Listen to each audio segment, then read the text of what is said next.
এইমাত্র সংসদ শেষে জামাতে আমির ডাক্তার শফিকুল্লাহ বক্তব্য চলছে।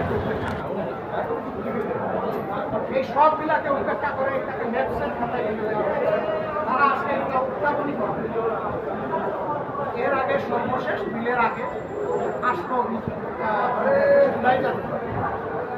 জুলাই জাদুঘর বিলের হয়েছিল, যেমনটি বলেছেন আমাদের যে আমাদের সরকারি দল মিলে আমরা একমত হয়েছি যেভাবে অন্তর্বর্তী সরকার তাদের জারি করেছে এটাকে ইনফ্যাক্ট রেখেই পাশ করা হবে, সংসদে আনা হবে। উত্থাপন হলো সেই ওটার উপরে দেখা যায় সরকারি দলের একজন তিনি হাত এটা আনপ্রেসিডেন্টেড।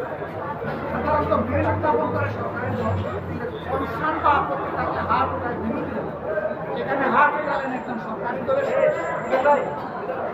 স্পিকার প্রথম তাকে বসিয়ে দিলেন, তারপরে তাকে কথা বলার সুযোগ দিলেন। দেওয়ার পরে তিনি 3টা সংশোধনী এখানে নিয়ে আসেন।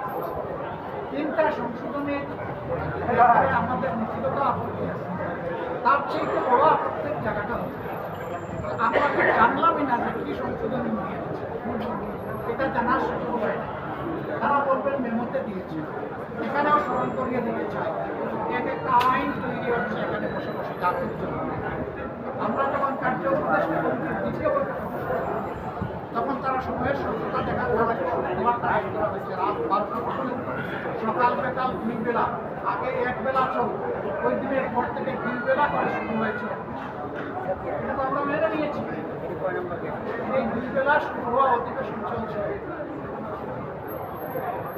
কনসেনসাসও চলছিল। আমরা সবাই